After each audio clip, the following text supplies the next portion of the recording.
Hello my dear aspirants, আজকের এই ক্লাসটাতে আমরা দেখতে চলেছি make meaningful sentence with phrases and idiomatic এক্সপ্রেশনের প্র্যাকটিস সেট 4। আমি আরেকবার মনে করিয়ে দিই, আমাদের যে মেন এক্সামটা হবে সেখানে 5টার মতো মোটামুটি দেয়, যেটা দেখেছি সেখানে 10 নম্বর থাকে।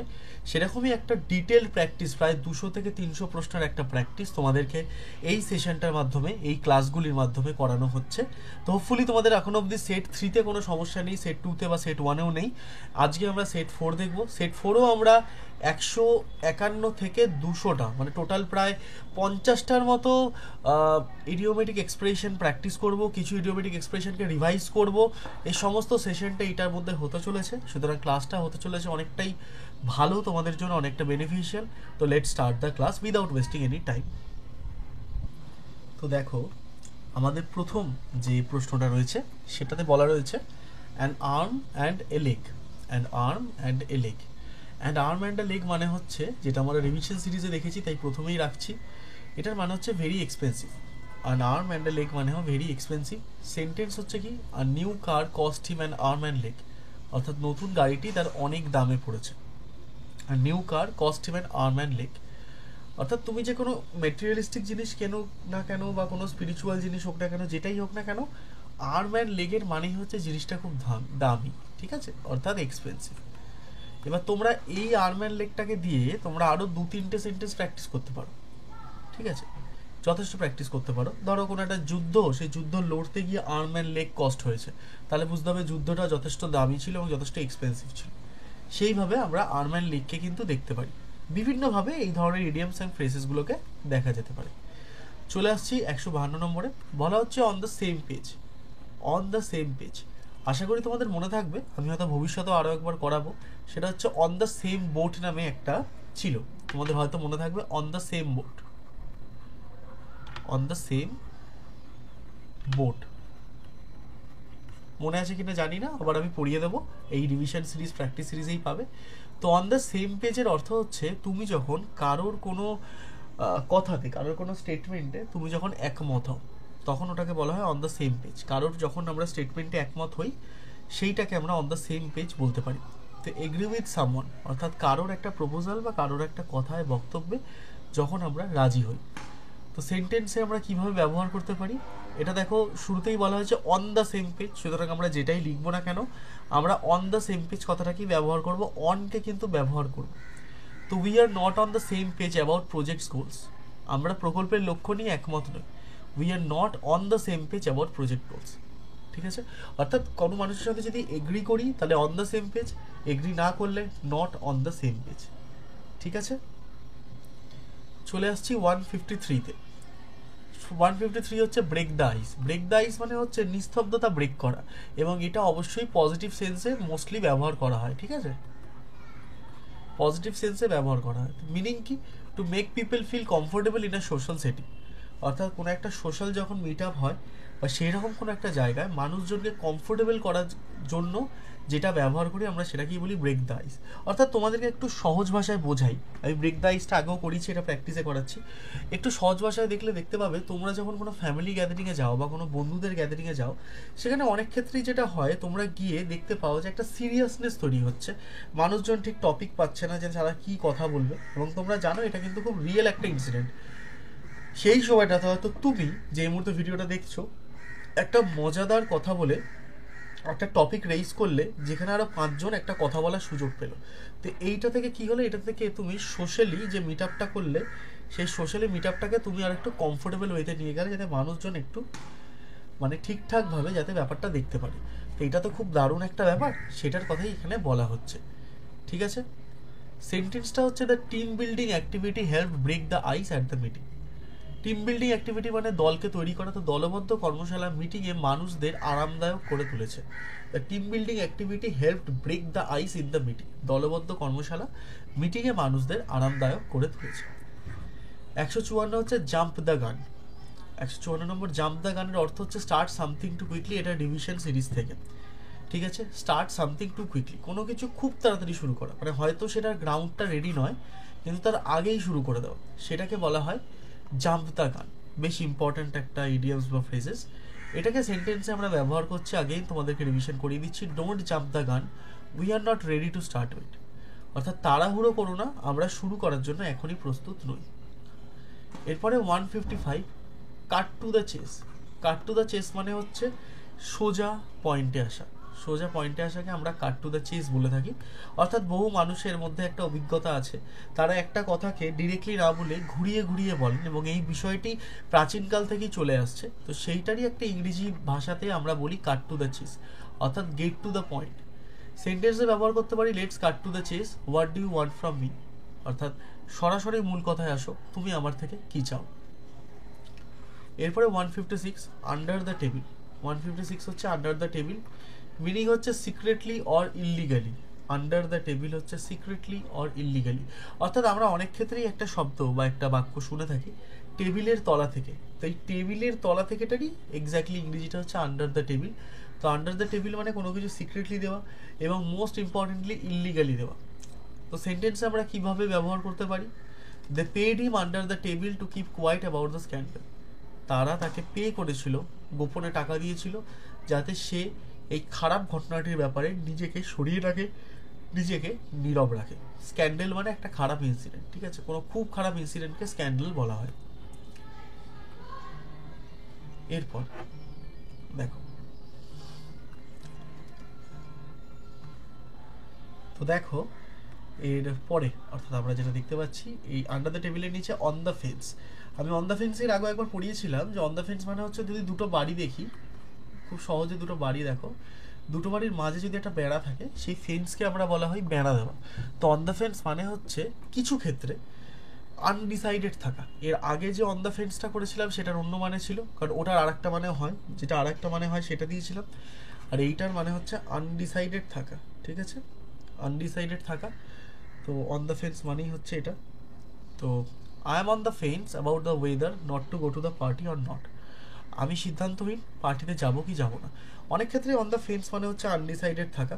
আর আগে একটা অন দ্য ফেন্স আমি পড়েছিলাম, সেটারও একই মানে, মানে তোমাকে সিচুয়েশন ধরে মানেটা বুঝতে হবে, কখনো আনডিসাইডেড, কখনো ইচ্ছে করে কোন না কোনো লোকের পক্ষ না নেওয়া, ঠিক আছে। এরপরে হচ্ছে বাইট দ্য বুলেট, ঠিক আছে। বাইট দ্য বুলেটের অর্থ হচ্ছে to endure something painful or unpleasant, অর্থাৎ এমন কিছু একটা সহ্য করা যেটা খুবই কষ্টকর। কষ্টকর কোনো কিছু সহ্য করাটাকে এখানে বাইট দ্য বুলেট বলা হয়ে থাকে। সেন্টেন্স এটাকে আমরা ব্যবহার কীভাবে করবো, আগেও আমি একটা এরকম সেন্টেন্সের ব্যবহার দেখিয়েছি, আবার একটা দেখাচ্ছি। I know it's tough but you all have to bite the bullet and go to the doctor, অর্থাৎ আমি জানি এটা কঠিন, তবে তোমাকে সমস্ত দুঃখ সহ্য করে ডাক্তারের কাছে যেতে হবে। I know it's tough but you will have to bite the bullet to go to the doctor, ঠিক আছে। 159, question number 159. 159 is also from revision hit the sack. এটার মানে হচ্ছে go to bed. Hit the sack মানেই হচ্ছে বারবার করে revision করতে করতেই না তোমাদের মুখস্থ হয়ে যাবে পুরো, আমি ক্লাসগুলোর মধ্যে মুখস্থ করিয়ে দেবো, এমনভাবে প্রত্যেকটা কোয়েশ্চেন সাজানো আছে ইচ সেকশনে। তো হিট দ্য স্যাক মানে হচ্ছে গো টু বেড। এটা কখন ব্যবহার করা হয়, সাধারণত মানুষ যখন একটু মানে আনকমফোর্টেবল থাকে, সারাদিন চাকরি বাকরি করেছে বা সারাদিন কাজ করে যখন অত্যন্ত টায়ার্ড থাকে, তখন সে যে হঠাৎ করে গিয়ে যদি মানে বিছানায় পড়ে যাওয়াটাকে আমরা হিট দ্য স্যাক বলে থাকি। তো সেন্টেন্সে কিভাবে ব্যবহার করব, এখানে বলছি it's late I think I will hit the sack now, অর্থাৎ রাত হয়ে গেছে, মনে হচ্ছে আমি এখন ঘুমাতে যাব। 160-তে বলা রয়েছে the ball is in your court. এটা ডিটেলে পড়াচ্ছি না। বল ইজ ইন ইউর কোর্ট মানে কি, it's your decision and responsibility না। বল ইজ ইন ইউর কোর্ট, এটা ডিসিশন এবং রেসপন্সিবিলিটিকে নিয়ে বলা হচ্ছে। তো সেন্টেন্সে বলা রয়েছে I have done something I can now the ball is in your court, অর্থাৎ আমি আমার সাধ্যমতো সব কিছু করেছি, এখন সিদ্ধান্ত তোমার। এরপরেরটা stitch in time saves 9, a stitch in time saves 9, এটা কিভাবে উচ্চারণ করব, a stitch in time saves 9, অর্থাৎ মানে হচ্ছে সময় থাকতে থাকতে একটা ছোট প্রবলেমকে ঠিক করে নেওয়া যাতে ভবিষ্যতের বড় প্রবলেমটা না আসে। সময় থাকতে থাকতে একটা ছোট প্রবলেমটা ঠিক করে নেওয়া যাতে ভবিষ্যতের বড় প্রবলেমটা না আসে। সময় থাকতে থাকতে ঠিক করে নেওয়া, ঠিক আছে। তো এটাকে কিভাবে লিখবো সেটা একটু দেখে নিই। তো স্টিচ ইন টাইম সেভস 9, আমরা এটা খুব দারুণ একটা জ্ঞানের জিনিস। আমরা দেখতে পাচ্ছি fixing a small problem right away can prevent it from becoming a bigger one, অর্থাৎ আজকে যদি ছোট্ট ছোট্ট সমস্যাগুলোর প্রতি আমরা নজর দিই তাহলে ভবিষ্যতের বড় সমস্যা থেকে আমরা মুক্তি পাবো। এটাকে সেন্টেন্সে কিভাবে ব্যবহার করব, you should clean the spill now remember a stitch in time saves 9, অর্থাৎ তোমার এখনই ময়লাটা পরিষ্কার করা দরকার, সবসময় মাথায় রেখো সময় মতো কাজ করলে অনেক বড় সমস্যা এড়ানো যায়। দুর্দান্ত আজকের ক্লাসের শুরুর এই যে ইডিয়ামস অ্যান্ড ফ্রেসেসটা তোমাদের জন্য। এরপরে 162তে আমরা দেখছি beat a dead horse. Beat a dead হর্সের অর্থ হচ্ছে to keep discussing or pursuing something that is no longer relevant. অর্থাৎ এমন একটা বিষয় নিয়ে আলোচনা করা বা এমন একটা কাজ করা যেটা সত্যি আজকের দিনে আর গুরুত্ব নেই। বিট আ ডেড হর্স, ঠিক আছে? আজকের দিনে প্রচুর মানুষজন আছে যারা খালি নস্টালজিক হয়ে থাকেন, বাট আজকের দিনে কিছু হয় না। তো সেরকম একটা ব্যাপারকে বিট আ ডেড হর্স বলা হয়। তো এটাকে কীভাবে লিখবো? There's no need to beat a dead horse. We have already made the decision. অর্থাৎ আর আলোচনা করার মতো কিছু নেই, আমরা সিদ্ধান্ত নিয়ে ফেলেছি। আমরা এটাকে বিট আর ডেড হর্স বলে থাকি, ঠিক আছে? পরেরটা দেখতে পাচ্ছি হিট দ্য গ্রাউন্ড রানিং। 163তে রয়েছে hit the ground running. Hit the ground running এর অর্থ কি? হিট দ্য গ্রাউন্ড রানিং এর অর্থ হচ্ছে start something with a lot of energy and enthusiasm. অর্থাৎ কোনো কিছু অনেকটা উদ্যমের সাথে শুরু করা, সেটাকে বলা হয় হিট দ্য গ্রাউন্ড রানিং। খুব সুন্দর একটা জিনিস, hit something with a lot of energy. অর্থাৎ যে কোনো জিনিসকে অনেকটা এনার্জি দিয়ে হিট করা এবং সেটাকে যথেষ্ট উদ্যমের সাথে এগিয়ে নিয়ে যাওয়া, এটাকেই বলা হয় hit the ground while running. কীভাবে লিখবো এটাকে, সেন্টেন্সে কীভাবে ব্যবহার করব? দেখো লেখা রয়েছে he hit the ground running on his first day at the new job. নতুন চাকরিতে তার প্রথম দিনেই সে পুরো শক্তি দিয়ে কাজ শুরু করেছিল।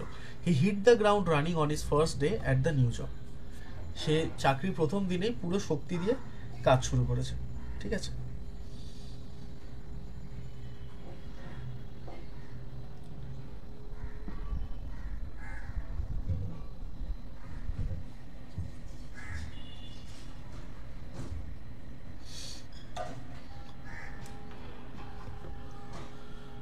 খুব সুন্দর এটা, hit the running, hit the ground running, hit the ground running with lot of energy and enthusiasm, ঠিক আছে? চলে আসছি 164-এ। তো এরপর আমরা দেখতে পাচ্ছি হিট দ্য গ্রাউন্ড রানিং এর পরে যেটা রয়েছে সেটা হচ্ছে jump on the band wagon. Jump on the band ওয়াগনের মানেটা কি? এটা আমরা একটা রিভিশন সিরিজে দেখতে পাচ্ছি। Jump on the band wagon মানে হচ্ছে join others in doing something that is currently popular. Okay, join others in doing something that is currently popular. অর্থাৎ মানুষ যেটা করছে সেটা যখন করার ক্ষেত্রে কিছু কিছু মানুষ আছে না, যে লোকে যেটা করছে সেটাকে দেখে তারাও সেটাকে করে না ভেবেই, তো সেটাকে jump on the band wagon বলা হয়ে থাকে। ওই জন্য এখানে বলা রয়েছে join others in doing something that is currently popular. কোনো কিছু একটা পপুলার বা কোনো কিছু একটা 10টা মানুষ করছে, সেটাকে তাদেরও করতে হবে, সেটাকেই আমরা jump in the bandwagon বলে থাকি। তো সেন্টেন্সে বলা রয়েছে everyone is using that app now. প্রত্যেকে এই মুহূর্তে এই অ্যাপটা ব্যবহার করছে। I guess I will jump on the bandwagon too. তো আমার মনে হচ্ছে আমিও তাতে যোগ দেবো। অর্থাৎ সবাই যে অ্যাপটা ব্যবহার করছে, মনে হচ্ছে আমি তাতে যোগ দেবো। তো এই ধরনের সেন্টেন্স আমরা কিন্তু এই ধরনের ইডিওমেটিক এক্সপ্রেশনে ব্যবহার করতে পারি, ঠিক আছে? চলে আসছি 165। A penny saved is a penny earned. A penny saved is a penny earned. এটা খুব দারুণ একটা কথা, যেটা আমাদের প্রাচীনকাল থেকে আমরা আমাদের অ্যানসেস্টার বা আমাদের পূর্বপুরুষদের কাছ থেকেও প্রায় শুনে আসছি। খুব দামি একটা কথা। এটার মানে হচ্ছে টাকা বাঁচানোটাও টাকা রোজগার করার মতোই সমান important. Saving money is just as valuable as earning it. অর্থাৎ টাকা সেভ করাটাও আসলেই কিন্তু টাকা রোজগার করার মতোই গুরুত্বপূর্ণ। তো সেন্টেন্সে কীভাবে লিখছি? Don't waste money, remember Penney saved is a penny earned. অর্থাৎ টাকা নষ্ট করো না, স্মরণ রেখো সঞ্চিত 1 পয়সাও উপার্জিত 1 পয়সার সমান। It's a very valuable proverb বা ভ্যালুয়েবল ইডিয়ামস। আমরা তো প্রত্যেকে ইডিয়ামসের সম্পর্কে এটা জানি, যে একটা ইডিয়ামস মানে হচ্ছে সেটা অনেকটা দিন ধরেই প্রচলিত হয়েছে মানুষের মধ্যে। যা মানুষের মধ্যে প্রচলিত হয়েছে তাই হয়েছে ইডিয়ামস। ওকে, তো চলো এর পরেরটা দেখে নিই। এর পরেরটা হচ্ছে 166-এ রয়েছে through thick and thin. Through thick and থিনের অর্থ কি আমরা আগে জেনেছি। থ্রু থিক অ্যান্ড থিন মানে হচ্ছে through good Times and bad Times. অর্থাৎ জীবনের সমস্ত ওঠা এবং পড়া, সংকট এবং সুখ, এটাকে আমরা বলি থ্রু থিক অ্যান্ড থিন। তো সেন্টেন্সে ব্যবহার করলে দেখতে পাবো she stood by me through thick and thin. সে আমার পাশে ভালো এবং খারাপ দুটো সময়তেই ছিল। She stood by me. আচ্ছা, স্টুড বাই মানেটা একটু বলে দিই। স্টুড বাইটা এসেছে স্ট্যান্ড বাই থেকে, ঠিক আছে? স্ট্যান্ড বাই মানে হচ্ছে কারোর পাশে থাকা, ঠিক আছে? এই স্ট্যান্ড বাইটা থেকেই স্টুড বাই। এই স্টুড হচ্ছে স্ট্যান্ডের পাস্ট ফর্ম, ঠিক আছে? লিখে দিলাম, স্টুড হচ্ছে স্ট্যান্ডের পাস্ট ফর্ম, সেখান থেকেই কিন্তু এটা এসেছে। She stood by me through thick and thin. 167 action speak louder than words, meaning কি what you do is more important than what you say, what you do is more important than what you say. He promise to help but actions speak louder than words, সে promise করেছিল যে আমাকে help করবে, কিন্তু কথা মানে কাজ কথার চেয়েও গুরুত্বপূর্ণ। Action speak louder than words, what you do is more important than what you say. He promise to help but action speak louder than words, এই সাহায্য করার প্রতিশ্রুতি তো দিয়েছিল, কিন্তু সেই প্রতিশ্রুতি কাজে লাগেনি। চলে আসছি 168-এ, প্রত্যেকে 168টা একটু দেখবে নজর দিয়ে। In the nick of time, in the nick of time, in the nick of time মানে কি at the last possible moment, অর্থাৎ একদম শেষ, যতটা শেষে গিয়ে কাজটা করা সম্ভব সেটাকে বলা হয় in the last possible moment, ঠিক আছে? তো এটাই আর কি in the last possible moment, in the nick of time. I finish the assignment in the nick of time, আমি সময় মতো অ্যাসাইনমেন্টটি শেষ করেছি। At the last possible moment, অর্থাৎ একদম লাস্ট। আমরা না এটাকে আর একভাবে ব্যবহার করতে পারি, হয়তো আমার ভবিষ্যতে ক্লাসগুলো পাবে, at 11th hour. 11th hour মানেও শেষ মুহূর্তে, ঠিক আছে? কিন্তু 11th আওয়ারের সাথে নিক অফ দ্য টাইমের একটা ছোট্ট সিগনিফিকেন্ট ডিফারেন্স আছে। সেটা হচ্ছে নিক অফ টাইম মানে হচ্ছে যতটা, যেটা একদম ডেডলাইনের এন্ড, যেটা করলে একটা পজিটিভ ইম্প্যাক্ট আসবে। আর 11th আওয়ার মানে সেখানে পজিটিভ ইম্প্যাক্ট আসতেও পারে, নেগেটিভ ইম্প্যাক্টও আসতে পারে। আমি উদাহরণ দিয়ে দিচ্ছি, 11th আওয়ার মানে হচ্ছে ডক্টরটি পেশেন্টটিকে দেখতে 11th আওয়ারে এলো, শেষ মুহূর্তে এলো। তো শেষ মুহূর্তে একটা পেশেন্ট ভিজিটে এসেছে মানে সেই পেশেন্টটা সম্ভবত মারাও যেতে পারে, কিন্তু এখানে আমি সময় মতো অ্যাসাইনমেন্টটি শেষ করেছি, একটা পিওর পজিটিভ সাইন। তো এইটাই হচ্ছে কিন্তু বিউটি অফ ইংলিশ, ঠিক আছে? তো in the nick of time মানে at the last possible moment, আমরা এটাকে এভাবে লিখবো, finish the assignment in the nick of time. এবারে 169, let the cat out of the bag. Let the cat out of the bag আমি আগেও পড়েছি, এটা এখানে রিভিশন করাচ্ছি। এটার মানে হচ্ছে রিভিল দ্য সিক্রেট আনইনটেনশনালি, অর্থাৎ ভুল করে কোনো একটা গোপন সূত্র বা গোপন কথা বলে দেওয়া মুখ ফসকে, ঠিক আছে? এরপর 170-তে আসবো। 170-তে বলা রয়েছে pull yourself together, meaning কি calm down and regain control. Pull yourself together মানে নিজেকে শান্ত করা এবং নিজের সম্বিত ফিরিয়ে আনা, ঠিক আছে? এটাকে আমরা বলে থাকি পুল ইউর সেলফ টুগেদার।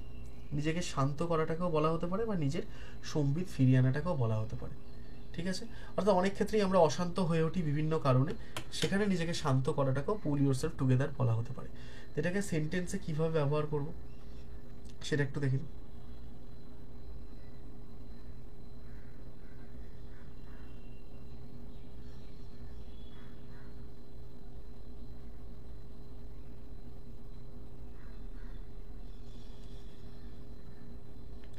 এটা সেন্টেন্সটাকে আমরা এভাবে ব্যবহার করব, সেটা হচ্ছে need to pull yourself together before we can move forward. You need to pull yourself together before we can move forward. তুমি ঠান্ডা মাথায় নিজের ভাবনা আগে ভাবো, তারপর আমরা এগিয়ে যাবো। You need to pull yourself together. 171 নম্বরটা হচ্ছে don't cry over split milk, ঠিক আছে? Don't cry over spilt milk মানে হচ্ছে, আচ্ছা এখানে একটা জিনিস একটু শিখিয়ে দিই। প্রথম হচ্ছে SPLIT, that is split. Split মানে পৃথক করে দেওয়া, আর এটা কিন্তু স্পিল্ট, ঠিক আছে? স্পিল্ট আর একটা হচ্ছে স্প্লিট। স্প্লিট মানে হচ্ছে ভাগ করে দেওয়া, স্পিল্ট মানে হচ্ছে কোনো কিছু ছড়িয়ে নষ্ট হয়ে যাওয়া। তো যে দুধটা পড়ে নষ্ট হয়ে গেছে সেটাকে নিয়ে কেঁদো না, এটা বলা হচ্ছে। তো আমরা প্রত্যেকেই জানি এখানে এক্স্যাক্টলি দুধের কথা বলা হচ্ছে না, তবে এটা ইডিয়ামস অ্যান্ড ফ্রেজেস। মানে don't be upset over something that can't be undone, অর্থাৎ এমন কিছুর ওপর আপসেট হয়েও না যেটা আর ঠিক করা যাবে না, আমাদেরকে নতুন কিছু প্ল্যান করতে হবে। খুব সুন্দর একটা ব্যাপার। তো yes we lost the game but we don't cry over spilt milk, let's try again next time. আমরা গেমটা অবশ্যই হেরে গেছি, কিন্তু আমরা এইখানে কাঁদবো না বা আমরা এখানে মন খারাপ করবো না, আমরা দ্বিতীয়বার আরো ভালো করে ট্রাই করবো। 172 হচ্ছে under the weather. Under the weather মানে হচ্ছে অসুস্থ থাকা, নট ফিলিং ওয়েল। সেন্টেন্সে আমরা এটাকে ব্যবহার করছি কিভাবে, I am feeling a bit under the weather today, আমি আজকে একটু অসুস্থ অনুভব করছি। 173 দেখবো, আমরা দেখবো 173 of the beaten track. Of the beaten track মানে হচ্ছে not typical or conventional. Of the beaten track হচ্ছে নট টিপিক্যাল অর কনভেনশনাল, অর্থাৎ যেই জিনিসটা সাধারণত হয় না সেটাকেই আমরা বলি অফ ট্র্যাক। অ্যাকচুয়ালি আমরা অফ ট্র্যাক কথাটা অনেকেই ব্যবহার করেছি, বুঝেছো? কিন্তু এটার পুরো শব্দটা হচ্ছে অফ দ্য বিটেন ট্র্যাক। তো নট টিপিক্যাল অর কনভেনশনাল সেন্টেন্সে কিভাবে ব্যবহার করব, we decided to take on the off beaten track route for our vacation. অর্থাৎ আমরা যেটা অফ বিট বলি, তো আমরা আমাদের ছুটির জন্য একটা অদ্ভুত নতুন পথ বেছে নিয়েছিলাম। ওকে, চলো দেখে নেবো এর পরের সেন্টেন্সটা। এরপরে আমরা যদি পরের সেন্টেন্সটা দেখি, ঠিক আছে, অফ দ্য বিটেন ট্র্যাকটা তো বুঝতে পারলাম যে নট টিপিক্যাল অর কনভেনশনাল, মানে যেটা খুব একটা কনভেনশনাল নয়, মানে যেটা মানুষ করে না। অফ রোড বা অফ বিট এই শব্দগুলো এখান থেকে এসেছে, মানে এই শব্দগুলো এখানেই ব্যবহার হয়।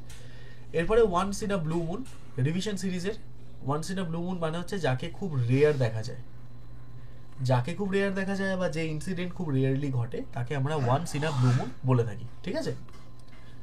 তো দেখো সেক্ষেত্রে once in a blue moon মানে যেহেতু রেয়ার, তাহলে আমরা দেখতেই পাচ্ছি এখানে I see only my cousins once in a blue moon, আমি আমার চাচাতো ভাইদের খুব কমই দেখি, মানে আমি কাজিনসদের। এরপর আসছি 175-এ, a bird in the hand is worth 2 in the bush, অর্থাৎ হাতে যেটা আছে সেটাকে অপচয় করার কথা এখানে না করা হচ্ছে, অর্থাৎ হাতে যেটা আছে সেটাকে রেসপেক্ট করো, বাকি যে জিনিসটা হাতে নেই সেটাকে নিয়ে বড়াই করো না।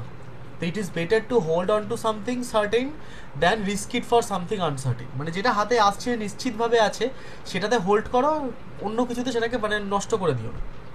তো এটাকে সেন্টেন্সে এইভাবে আমরা লিখবো, don't sell your old car, remember a bird in the hand is worth 2 in the bush, তোমার পুরোনো গাড়ি বিক্রি করো না, স্মরণ রেখো যা আছে তাতে সন্তুষ্ট হও, ঠিক আছে। আচ্ছা, এর পরেরটা দেখবো।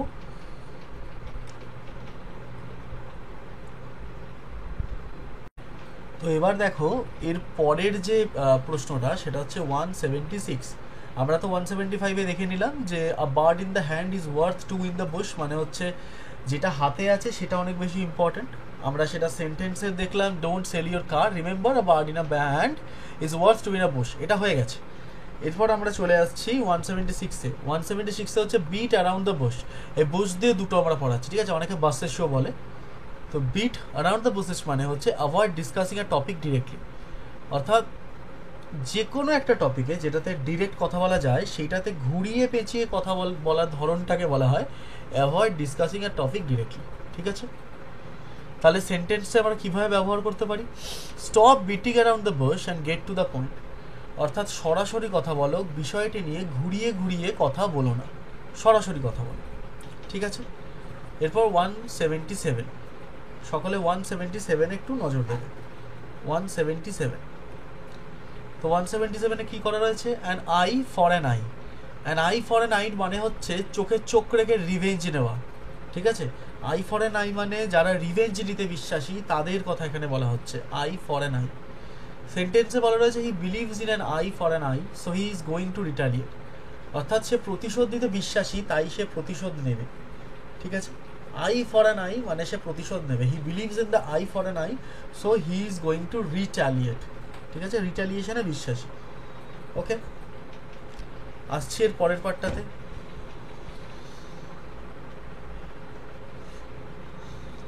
এটা আমরা খুব ছোটোবেলাতে পড়েছি, অনেকবার পড়েছি, অনেক ক্ষেত্রে পড়েছি, সেটা হচ্ছে ইন আ নাটশেল। আমরা সবসময়ের জন্য দেখবে বিভিন্ন রাইটিং সেকশনে আমাদেরকে বলা হতো discuss this in a nutshell, tell this in a nutshell. তো এই ইন এ নাটশেল মানে কি, এই ইন এ নাটশেল মানে হচ্ছে ইন সামারি অর ব্রিফলি, অর্থাৎ কোনো কিছুকে সংক্ষিপ্ত আকারে বলা, এটাকে আমরা ইন এ নাটশেল বলে থাকি। তো সেন্টেন্সে in a nutshell we need to work harder if we want to succeed, অর্থাৎ সংক্ষেপে বললে আমাদের সফল হতে হলে আরও কঠোর পরিশ্রম করতে হবে, ঠিক আছে। এরপর 179 to steal someone's thunder, 179 to steal someone's thunder, meaning কি, take the credit for someone else achievement. কারোর একটা বিদ্যুৎ চুরি করে নেওয়ার কনসেপ্টটা এরকম নয়, এটা হচ্ছে কারোর একটা মানে কি বলবো, কারোর একটা অ্যাচিভমেন্টকে চুরি করে নেওয়া। তো take the credit for someone else achievement, এটাকে কিভাবে আমরা সেন্টেন্সে ব্যবহার করতে পারি সেটা একটু দেখে নেব। He tried to steal my thunder by presenting my idea as is own, সে আমার ভাবনাটি নিজের নামে উপস্থাপন করে আমার কৃতিত্ব চুরি করতে গেছিল। আর তোমরা প্রত্যেকে খুব ভালো করে জানো আমাদের এই পৃথিবীতে কৃতিত্ব চুরি ব্যাপারটা কিন্তু নতুন কিছু নয়, সত্যিই কিন্তু কৃতিত্ব চুরি হয়ে থাকে। কৃতিত্ব চুরি মানে করতে পারলে মানুষ মাঝে মধ্যে খুব আনন্দে থাকে, আজকাল মানুষ সেগুলো খুব করছেও, মানে বহু মানুষের আমরা কৃতিত্ব চুরির কনসেপ্টটা দেখতেই পাই, সুতরাং it's not a new thing, তাই না। এরপরে চলে আসছি 180 নম্বরটাতে। 180 নম্বরটা আশা করছি তোমাদের ভালো লাগবে।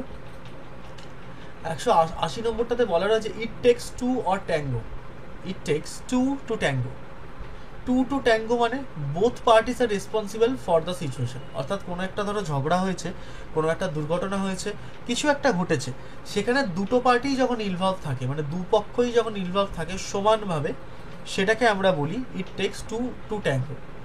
তো both parties are responsible for the situation. তো it takes two to tango, don't blame just her for the argument. অর্থাৎ একটা ঝগড়ায় দুজনেরই দোষ থাকে, জাস্ট একজনকে ভাবে আমরা দোষ দিও না। মানে অনেক আর্গুমেন্টে হয় না যে কোনো সময় মেয়েটাকে দোষ দিচ্ছে বা কোনো সময় ছেলেটাকে দোষ দিচ্ছে, তো সেটাই বলা হচ্ছে যে এইখানে কোনো একজনকে দোষ দেওয়ার কোনো মানে দেখছি না। খুব সুন্দর একটা কথা। আমি আগেও বলেছিলাম যে আমাদের এই ধরনের পরীক্ষাতে সার্থক বাক্য রচনা বা স্ট্যান্ডার্ড সেন্টেন্সের কথা বলা থাকে। তো স্ট্যান্ডার্ড সেন্টেন্স লেখার জন্য কিন্তু খুব বোকা বোকা বা বাচ্চা বাচ্চা সেন্টেন্স লিখলে কিন্তু তোমাকে নম্বরটা দেবে না। তোমাকে নম্বরটা পেতে গেলে এই ধরনের সেন্টেন্সই কিন্তু লিখতে হবে। ঠিক আছে, চলে আসছি 181।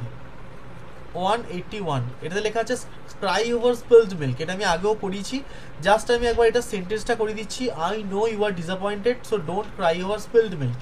এটা আরেকবার করানোর কারণ আবার ওইটা বুঝিয়ে দেওয়া। SPLIT হচ্ছে স্প্লিট, আর একটা হচ্ছে এটা। তো একটাতে LI আর একটাতে IL, দুটো আলাদা। এই স্প্লিট মানে হচ্ছে সেপারেশন, আর এই স্প্লিট মানে হচ্ছে স্ক্যাটার্ড। ঠিক আছে, দুটো আলাদা। এই স্পিল্ড মানে হচ্ছে ছড়িয়ে যাওয়া, দুধটা হাত থেকে পড়ে ছড়িয়ে যাওয়াটাকে আমরা বলতে পারি ক্রাই ওভার স্পিলড মিল্ক। আচ্ছা, এরপর 182, আর leopard can't change its spots. এটা একটা রিভিশন সিরিজ থেকে আনছি। এখানে এটার মানে হচ্ছে মানুষের আসল চরিত্র বা আসল ক্যারেক্টার কখনোই বদলায় না, মানুষের চরিত্র কোনোভাবেই বদলায় না। তো মিনিং কি? A person can't change their inherent nature. সেন্টেন্সে দেখতে পাচ্ছি you can't expect him to be more organised, after all a leopard can't change his spots. আমি এর আগেও এই সেন্টেন্সটা করিয়েছি। তো তুমি তাকে আরও সুশৃঙ্খল আশা করতে পারো না, কারণ বাঘ বা যে কোনো লেপার্ড তার দাগ পরিবর্তন করতে পারে না। মানে মানুষ কখনো তাদের কিছু বেসিক নেচার থেকে বেরিয়ে আসতে পারে না। চলে আসছি 183তে 183, আমাদের প্র্যাকটিস সেট 4 চলছে। তো taste of your own medicine. আর taste of your own medicine মানে কি? আমি আগেও বলেছি, তুমি নিজে যে ব্যবহারটা কারোর সাথে করো সেই সেম ব্যবহারটাই যখন তোমার সাথে করা হয় সেটা কি বলা হয়? Taste of your own medicine. ঠিক আছে, তো receive the same treatment that you have given to others. সেই ট্রিটমেন্টটা পাওয়া যেটা তুমি অন্য কাউকে দিয়েছো। তো he got a taste of his own medicine when someone spread rumours about it. সে তার নিজের কাজের পরিণাম পেল যখন অন্যরা তার সঙ্গে গুজব ছড়িয়ে দিল। ঠিক আছে, অর্থাৎ সেও তার না কারণ নামে গুজবই ছড়াতো। ঠিক আছে, তো এটাকে বলা হয় taste of his own medicine. আচ্ছা, এরপর at a crossroads. At a crossroads মানে হচ্ছে at a point where decision must be made.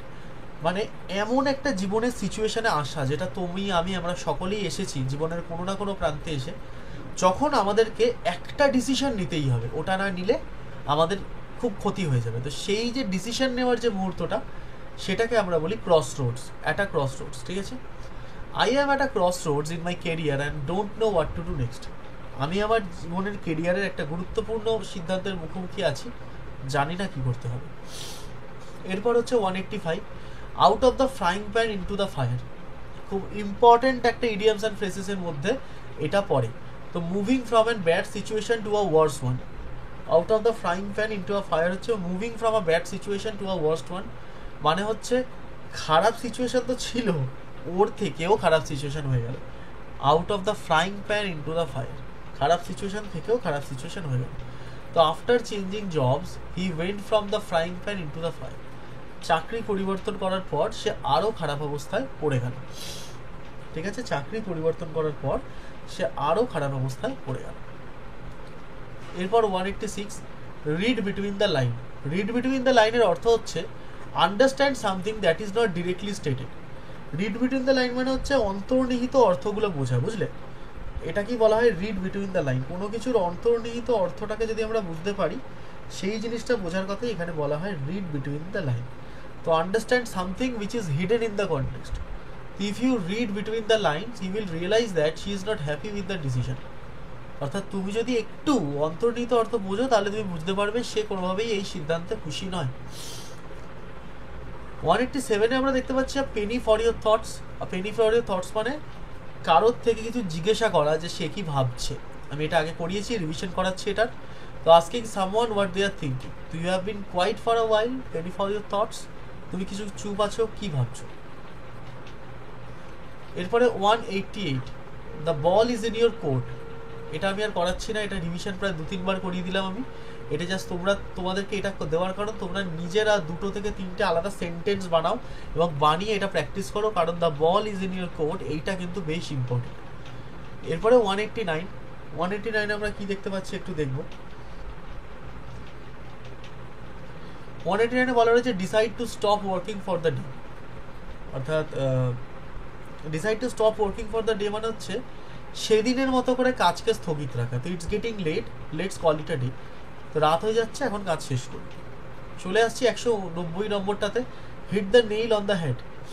Hit the nail on the head, এটাকে কিভাবে করব চলো দেখি। তো দেখো এর পরে যেটা আসছে hit the nail on the head মানে হচ্ছে এক্স্যাক্টলি তুমি যেটা ভাবছিলে সেইটাই যখন সত্যি হয় সেটাকে hit the nail on the head বলে, বা যে কোনো একটা সিচুয়েশানে ইমিডিয়েটলি একটা সিদ্ধান্ত নেওয়াকেও আমরা hit the nail on the head বলে থাকি। তো be exactly right about something, এটাকে সেন্টেন্সে যদি ব্যবহার করতে হয় তাহলে আমরা এইভাবে করি, you hit the nail on the head with your analysis of the situation. তুমি পরিস্থিতিটার বিশ্লেষণে একদম সঠিক সিদ্ধান্ত নিয়েছো, এটাকে বলা যেতে পারে। এবারে 191, the early bird catches the worm মানে হচ্ছে যে আগে সিদ্ধান্ত নেয় সেই অনেক সময় অ্যাডভান্টেজে থাকে।